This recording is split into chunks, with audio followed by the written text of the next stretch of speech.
Iran এবং যুক্তরাষ্ট্রের মধ্যে যে যুদ্ধ চলছে এটা থামেনি, এমনকি আদৌ থামবে কি নিয়ে প্রশ্ন উঠেছে।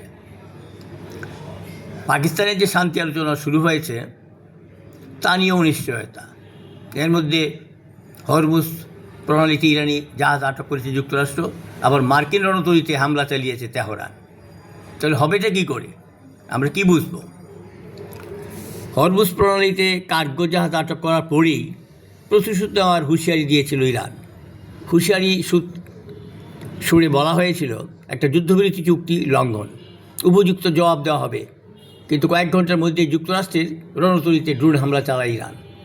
এই ঘটনা যুদ্ধবিরতির ভেঙে পশ্চিম এশিয়ায় ফের যুদ্ধ শুরু হতে পারে বলে আশঙ্কা প্রকাশ করেছে বিশেষজ্ঞরা।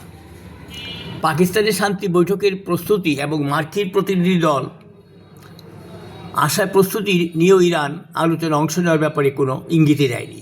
অথচ মার্কিন প্রেসিডেন্ট ট্রাম্পের দাবি ইরানের সঙ্গে মঙ্গলবারই চুক্তি হচ্ছে।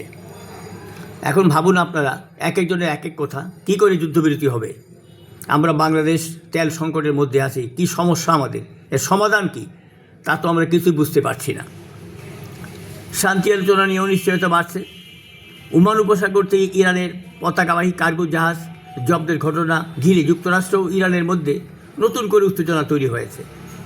জাহাজ জব্দের ঘটনাকে সশস্ত্র জলদস্যুতা বলেছে তেহরান। কয়েক ঘন্টা পরেই রণতরীতে ড্রোন হামলা চালায় ইরানি আমেরিকার যুদ্ধজাহাজে। এটি এমন একটি সময় ঘটল যখন যুদ্ধ বন্ধে যুক্তরাষ্ট্র ইরানকে দ্বিতীয় দফায় আলোচনায় টেবিলে বসানোর চেষ্টা চলছে। পাকিস্তান চেষ্টা চালিয়ে যাচ্ছে, কিন্তু কি হবে এটা কিছুই বোঝা যাচ্ছে না। আমরা কি করব? আমরা যারা বাংলাদেশের মানুষ, আমরা একটা টেনশনের মধ্যে রয়েছি। এই যুদ্ধটা কবে থামবে, কি থামবে না, কি একটা অবস্থা। চুক্তি কিভাবে হবে?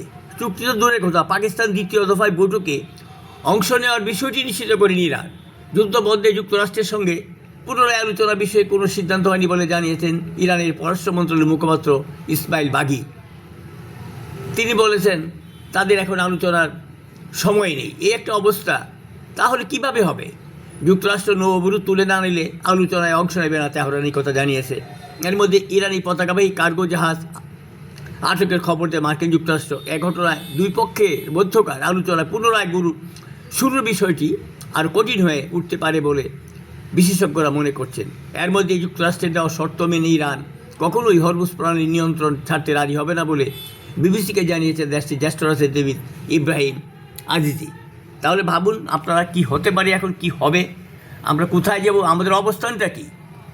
ছোট ছোট দেশগুলি আমেরিকা ইরানের যুদ্ধে চিরাচ্যাপ্টা হয়ে যাচ্ছে। আমরা চাই অবিলম্বে যুদ্ধবিরতি হোক, যুদ্ধের অবসান হোক।